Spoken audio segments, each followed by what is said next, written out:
He's the sweetest. He does when you have your rough costume on. I don't know. That's the original Marshall. That's a wolf. That's what's crazy. That used to be a wolf. Right. That someone took the most ferocious, predatory beast of the forest that operates in packs and they communicate telepathically. Yeah. And they turned that thing into this adorable love sponge. Dude, okay. When was the last time, this connects, when was the last time you read One Flew Over the Cuckoo's Nest? Oh, it's been a long time. Okay. I think I must have read it when I was in high school and just didn't pay attention. It's completely different from the movie. Like 100% different. Oh, maybe I never read it. Ken Kesey, he was like... Ken Kesey wrote it? Yeah. Oh, no way. So it's so psychedelic. The book is so psychedelic, but, you know, like the idea is that the character McMurphy, Jack Nicholson's character, and again, this is my own analysis. I don't know what the actual like literary analysis of it is. He represents an undomesticated human, and the people in the ward are humans that couldn't function in what he calls society the combine. They couldn't function in the combine, so they're being brought into the asylums to get like re-domesticated so they could function in the combine. And he represents like an undomesticated human who enters into like a conditioning center designed to melt people back down, build them back up, and send them out into the world and be good, functioning, domesticated humans. It's so good. It's so subversive, dude. It's such a brilliant, like, it's so funny how different the movie is from it. Like, like Nurse Ratched, and again, because the narrator is Chief, the big Native American dude who's in the movie, that's the narrator of the book. It's being told from his perspective.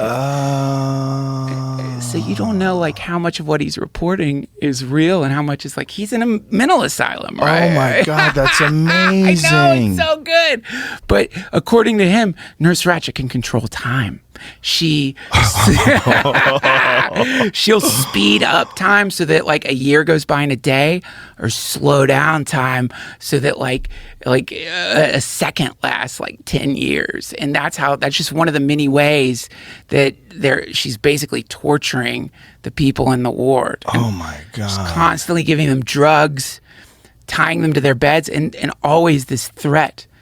This like threat is hovering, which is if you fuck up too much, if you get too angry at Nurse Ratched, who is a monster, essentially the way he describes it, it's the demiurge, just the Antichrist, then you know what happens? They're going to fucking give you a lobotomy. They're going to cut out your brain, turn you into a zombie. And you know they really did that. Yeah. They really did that. They really did that. They really did that. I had a professor in college who used to work at an asylum and was the weirdest dude ever. It was an awful class on like psychiatry. And he was kind of talking glowingly about lobotomies. And like someone asked him like, I mean, what happened to the person? And he goes, they became a very good patient. Oh my God. Totally was fine with the fact that they were like sticking chopsticks in people's brains, severing the brain. Dude, it's with a hammer, wearing that weird outfit. Why are they dressed like that? And you know, they did a lot of those. This guy did most of them. He did it. This doctor is credited with the majority of them. So are they holding this guy down while they're doing this, or is he anesthetized? I don't know. I don't see any anesthesia. I see a strap. I see straps, and I see people holding his arms. Jesus Christ. You know how fucking terrifying that must be to feel that rod going into your brain and knowing they're going to turn you into a vegetable? Yeah. Electroshock. Dude, do you remember that guy that was running for vice president who had to admit that he went through electroshock therapy? No. Yes. It was during the McGovern Nixon campaign. Eagleton. It was McGovern's campaign, right?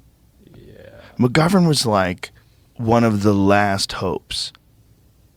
He was one of the last, like, truly rational, what you really want out of someone that you consider a liberal, someone who's a compassionate, strong person who people thought that, you know, he could win. They thought that he could win. Yeah. And it says 72, over 2 weeks after the 1972 Democratic Convention, Eagleton admitted the truth of news reports that he had received electroshock therapy for clinical depression during the 1960s. McGovern initially said he would back Eagleton 100%, 1,000% but he didn't. He eventually had to let him go. And then it was too late. Wait, that's what took him out? That's what took him out. Whoa. Yeah. Holy Electroshock shit. therapy for depression. Just for depression. Don't people say it works? You would be awarded if you had depression today. Today in this victimhood society, Oh, right. if you said this vice president, he suffered from clinical depression, but he sought help, he would be a shining example. Look at him. Yeah. He's like us. He was clinically depressed. He got over it. He's a hero. Yeah. And then people would be fine with it. Yeah, back then. Back then, it was a giant sign of weakness. And they would shock your brain with, I think it works. whoa. Doesn't it try have it. good results? I would rather not.